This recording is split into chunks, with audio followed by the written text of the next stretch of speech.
Hoje nós vamos conversar sobre a democratização do colo.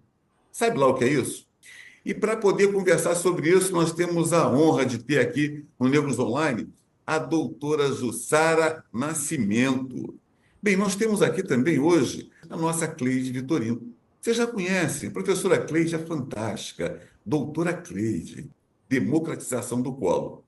Veja, esse tema é mega importante porque ele nos remete à idade mais tenra. Olha, se prepara para entrar numa universidade extraordinária, é a Zumbi dos Palmares. E você aqui terá os melhores professores, as melhores condições para fazer esse up na sua vida. Muito importante.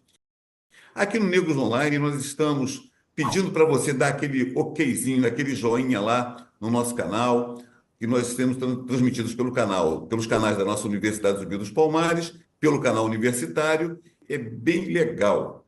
Mas hoje o papo é democratização do colo. Professora Jussara, com a palavra para poder introduzir esse tema mega importante para todos os brasileiros e brasileiras, sobretudo para entendimento do que é a democratização do colo, a importância disso desde a mais tenra idade. Por favor, professora, seja bem-vinda.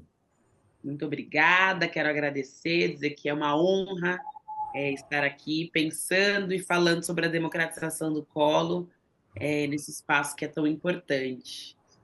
Eu inicio dizendo que democratização do colo nasce de experiências vividas durante os meus 20 anos enquanto educadora da rede da educação básica e na educação infantil, e na percepção de que o racismo é algo que, infelizmente, está presente nas vivências e nas experiências de bebês e crianças tão pequenas.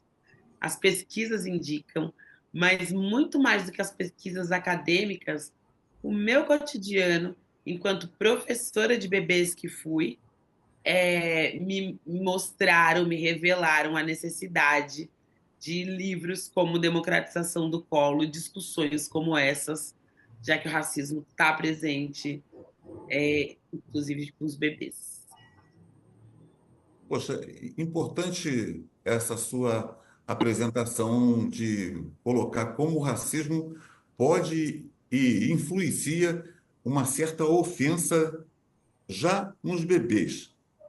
É, talvez essa seja um tema também para poder tratar até no ambiente de legislação própria, né? Vamos ouvir a professora Cleide Vitorino, nossa querida.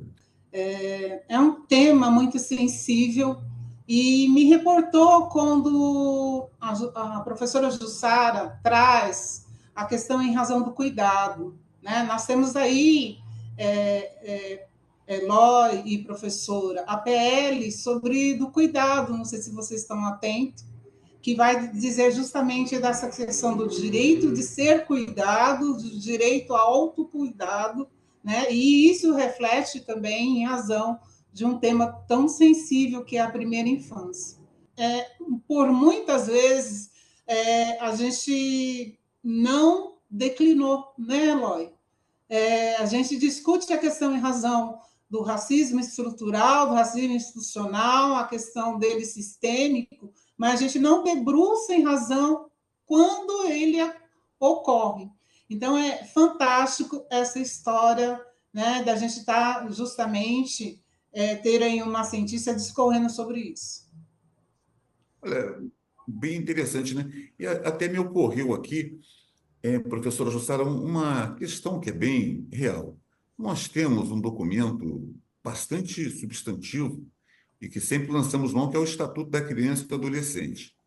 Ele tem essa lacuna sobre essa importância da democratização do colo para poder proteger os bebês desde a sua mais tenra idade?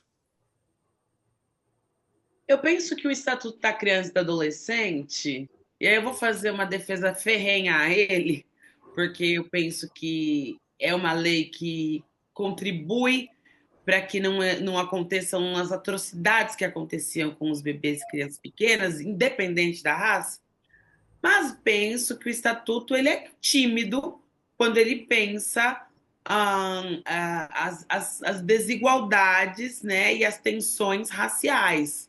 Eu penso que é um documento né, que tem alguns anos, então acho que existe uma timidez aí quando se trata das questões raciais.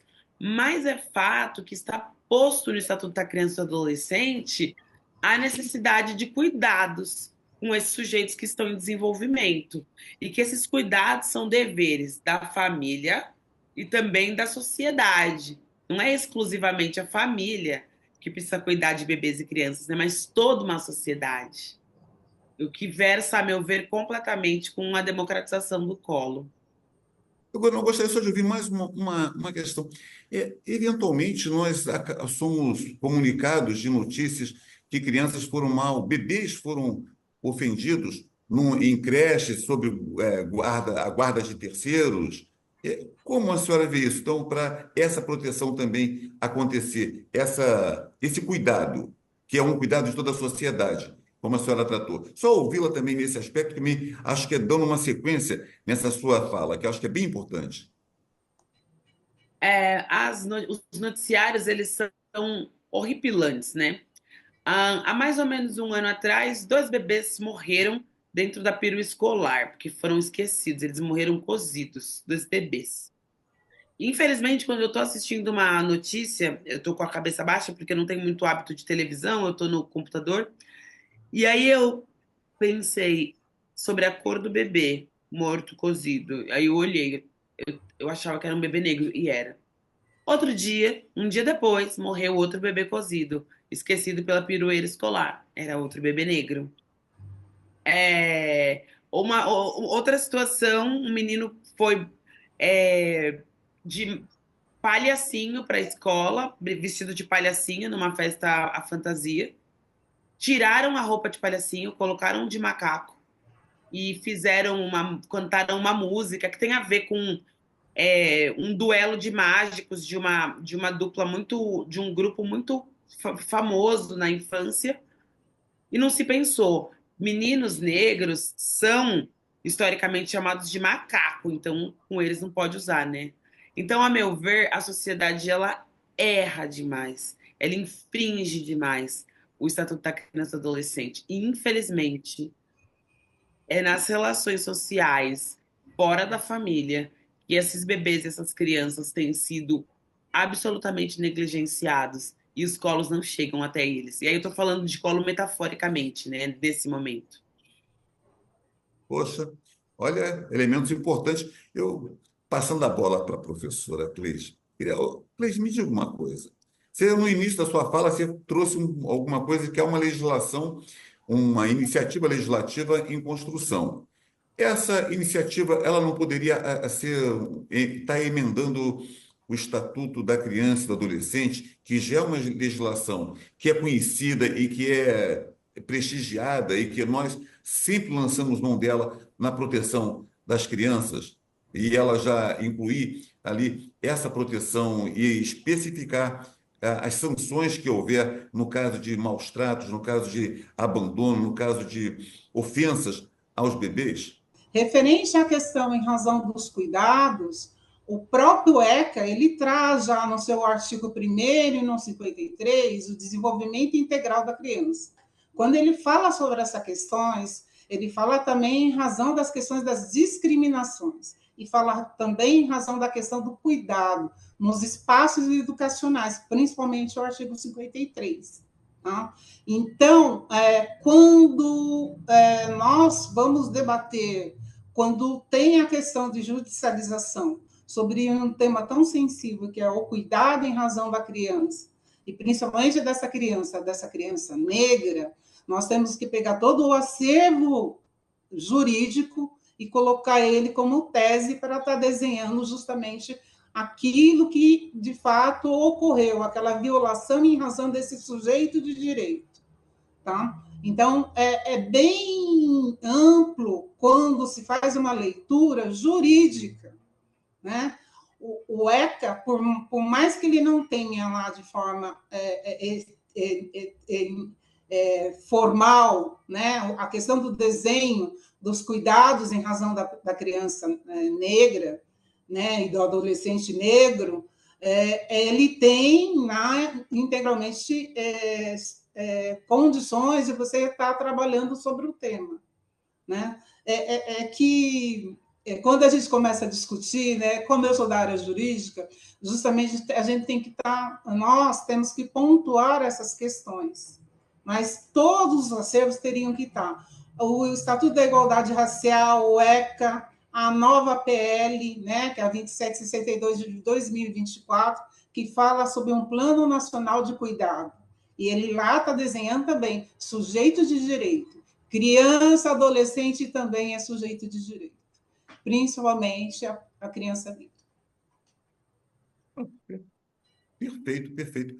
No seu trabalho, Jussara, o que você poderia assim nos elencar assim, se você trabalhou isso, que eu não tive acesso a esse seu trabalho tão importante, não pude estar no lançamento, é, a ida do Rio para São Paulo ainda que sejamos tão pertinho, tem uma distância, assim, tem alguns quilômetros de Dutra. De toda forma, não fui, mas eu acho que ele deve ter uma abordagem que eu gostaria que você pudesse compartilhar conosco sobre algumas iniciativas que você considera importantes nesse sentido da proteção mais, assim, elencar o que você consideraria para poder chamar a atenção para esses cuidados não serem negligenciados com o colo, com o, as nossas crianças na idade mais tenra, os nossos bebês que ficam registradamente, como você apontou na sua fala. São ali, você vê registro de ofensa e você vai ver, eram bebês negros.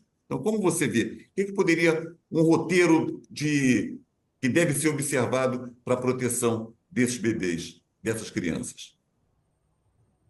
Maravilha. Eu penso que existem vários fatores para serem observados, né? E cuidados com muita atenção. O primeiro deles é o colo mesmo.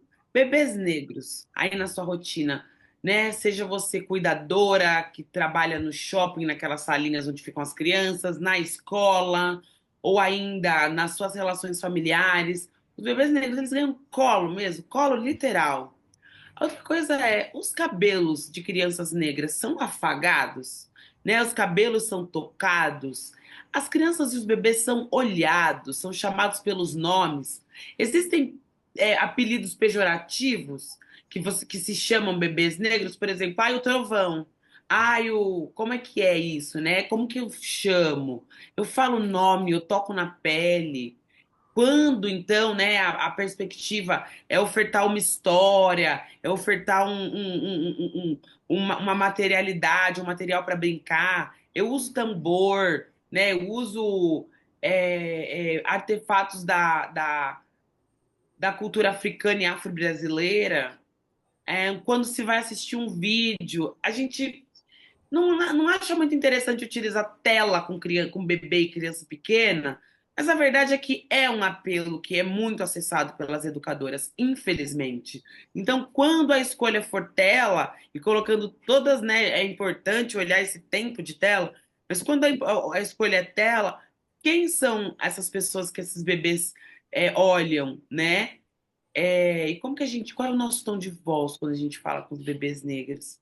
Como que a gente se dirige a eles? Eu acho que esses são elementos essenciais para serem olhados por educadoras negras, por todas as educadoras em relação aos bebês e crianças negras. Olha, aí. Aqui você está em Negros Online, ouvindo as doutoras Jussara, doutora Cleide, sobre um tema mega importante, como já dissemos no início, e diz respeito à democratização do colo. E eu estou aqui para poder perguntar agora para a doutora Cleide. Olha só, quando a gente fala dessa proteção toda, nós vamos lançar a mão de um tema que é mega importante, que está em discussão no Congresso, que fala da escala 6x1, fim dessa escala 6x1. Olha só, se a gente tem fim da escala 6x1, a maternidade terá mais tempo para cuidar desse bebê, dessa criança. A mãe terá mais tempo. O pai certamente terá mais tempo para poder permanecer e acompanhar esse bebê nesse período, naqueles 6 meses tão importantes que hoje ainda não temos ter uma licença maternidade que assegure esses cuidados também nessa idade tenra, tão importante para que o colo seja o abrigo, que tenha tudo, que receba aquele afeto, aquele amor e aquele calor. Isso também compõe, doutora Cleide, a senhora que vai trabalhar o jurídico para a gente, isso compõe também um campo que a gente pode fazer abordagem? Pô, olha, fim da escala 6x1 aumenta a possibilidade da democratização do colo, de mais carinho, de mais afeto dos pais mais presentes? Com certeza. Enquanto o mundo está discutindo não só 6x1, né? Tem alguns países que estão Fim da falando, 6x1, né? tem alguns países aí que estão adotando justamente 4x3, 5x2, né? Isso é muito, vai justamente trazer essa questão em razão. Não, eu ia até colocar uma palavra, a humanização do cuidado, né? Porque precisa realmente começar dentro dos núcleos familiares, né? A gente percebe que isso tem se esvarido em razão da questão do pai ou da mãe, ou daquele responsável, ou daquelas pessoas que têm também a responsabilidade do cuidado nos núcleos familiares. Está faltando justamente esse contato com esse ser, né? Que para o seu integral desenvolvimento, ele precisa ter a presença de pessoas mais próximas, né? Eu estou colocando pessoas mais próximas, porque hoje nós temos uma formatação em razão de famílias, né? As famílias não é só o pai e a mãe, o biológico, né? Mas toda aquela rede, né? Que inclui até pessoas fora do núcleo familiar, que faz parte justamente desse conteúdo. Então, eu não entendo o porquê não. O Brasil ainda está discutindo uma questão tão sensível, porque aquele que tiver mais condições do cuidado dos seus entes familiares, daí eu vou estender, né? Não só criança, mas dos seus entes familiares, né? Em razão de uma jornada mais humanizada, né? Uma porque a gente não está mais no processo industrial, que é a necessidade das jornadas de 9 horas, né? Nós temos justamente essa questão de acompanhamento. Então, mas seria bem interessante, né? Seria profícuo justamente para as famílias que mudasse essa questão em razão da jornada de trabalho. Certo, certo. Perfeito, perfeito. Eu fico bem animado com isso. E eu queria também é, fazer, então, uma pergunta para a professora Jussara. Veja, esses impactos na sua pesquisa, no seu sentimento de pesquisa, nas suas pesquisas, você tem algum registro de continuidade dos efeitos que causam dos tratamentos que foram em desconformes com aquilo que é necessário de afeto, de amor? Como isso se deu? É, como isso se deu, doutora Jussara? Porque a gente se dá o bebê, aí ele passou daquela, venceu aquela etapa. Se essa pessoa responde ainda por traumas, por sentimentos, por sensações sobre o havido ao longo da sua idade mais tenra, há registros nas suas pesquisas sobre isso, para poder trazer, compartilhar com todos nós? Eu não fiz pesquisas sobre, né, seriam pesquisas aí para estudar 7, 10 anos, né, desses sujeitos, mas existe, por exemplo, uma pesquisa no município de São Paulo que revela que quem aprende menos ler e escrever é menino negro. Eu pesquiso e vejo que menino negro ganha menos colo. Os dados da cidade de São Paulo, são dados públicos no portal da Secretaria Municipal de Educação, diz que os meninos negros são os que menos aprendem a ler e escrever. Se a gente for pegar dados do MEC também, né, tem uma pesquisa por conta da política da PNER, né, que é nacional, que pensa as relações raciais e educação escolar quilombola, diz que adolescentes negros, quantos deles já sentiram vontade de perder, de que a vida não vale a pena? Quantos deles respondem, a vida não vale a pena? A maior parte de quem diz que a vida não vale a pena também são jovens negros.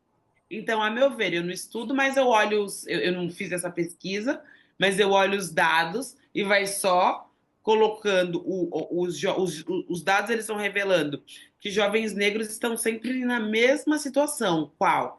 Não aprender, não colo, não aprender a ler e escrever, e depois a vida não vale a pena. Então, Olha, a meu ver, existe uma linha que vai reiterando esse estar e que, infelizmente, começa na ausência de colo. Sim. olha, que coisa, hein? Cleide, você teve a felicidade, que eu não tive ainda, de ler o trabalho da Jussara. Você tinha, no nosso, antes de ingressarmos no programa, você falava assim, de algumas coisas. O que você abordaria, Jussara, além da sua experiência toda que você conhece, do trabalho dela, dessa importância? Ajuda aí a gente nessa construção aqui. Então, a Jussara, né, a professora doutora Jussara, ela vem trazendo já esse trabalho, né, sobre as questões étnico-raciais e debatendo justamente sobre a questão da legislação que traz, né, a 10.639, a 6.645, que altera a lei de diretrizes e bases. Esse é o grande problema. Ela altera, e a lei de diretrizes e bases ela traz justamente essa questão do desenvolvimento. E ela traz como inovador, justamente, né, trazendo essa questão em razão da primeira, segunda infância. Ela traz essa questão bem debatida em uma tese maravilhosa, para ser trabalhado, e para ser trabalhada no campo jurídico também, sabe? Você me chama atenção para eu estar desenvolvendo isso. Né? Nós temos aí uma ODS, que é a 18, justamente debatendo sobre essa questão do cuidado ancestral, né? E quando a professora Jussara ela traz esse debate, ele vem justamente agregando o que a gente está em pauta, né? Em razão dessa questão da memória e da memória da cultura a qual nós que nós fazemos parte, né? De uma cultura africana que exerce a questão do contato, né? Eu estava até comentando aí com o Eloy, no intervalo, essa questão em razão do contato, né? As mulheres africanas, ela tem o contato de dar o banho, né? Eu uso a palavra besuntar, mas tem um termo todo africano que desenha, de besuntar suas crianças, de dar o banho passando o karité, entendeu? Em razão do contato, né? Eu coloco mulheres africanas, não é só a mãe, é a mãe, é a avó, é aquela que agrega, né? Lá não tem creches, não tem como nós, que nós temos mas aquela que agrega justamente essa história. Oh, maravilha, maravilha. Mas tem avô também, hein? Os avós têm que Tem, cuidar, têm que colaborar também, senão, ó, é, fica, sim, né? Isso não é uma tarefa somente materna, é uma tarefa dos homens também. E eu fico bastante animado com essa preocupação. Quer dizer, sou bem feliz de ter sido um dos signatários, junto com o presidente Lula, do Estatuto da Igualdade Racial, e depois daquela refrega toda, desde a luta para sua aprovação com o senador Paulo Paim, o autor, eu percebo que nós conseguimos vitórias, sobretudo que hoje, até a vitórias que eu me referi, que nós não tínhamos anúncios de crianças, de bebês negros e negras, de fraldas ou de shampoos para os seus cabelos, e onde fossem cuidados ali assim. E hoje a gente mostra que é possível. E isso já são avanços muito interessantes, porque são avanços que vão também ao encontro dessa preocupação do afeto. Olha, adorei a gente fazer essa conversa aqui. Doutora Jussara Santos, Jussara Nascimento Santos, seu trabalho fantástico, vai longe, vai importando, porque vai construir adultos e adultas assim com outros sentimentos. Professora Cleide, sempre muito bom estar aqui com a senhora. Eu gostaria só de deixar para vocês esse encerramento desse programa de hoje de democratização do colo aqui no nosso Negros Online. Por favor, doutora Jussara, deixar suas considerações finais sobre esse dia e muito obrigado por ter estado aqui conosco. Eu agradeço e eu quero dizer que democratizemos colo, que bebês e crianças negras ganhem colo de todas as pessoas aí que nos ouvem. Muito obrigada. Maravilha! Hoje você participou desse programa extraordinário de democratização do colo. Negros Online, uma realização da nossa Zumbi dos Palmares. Até o nosso próximo encontro.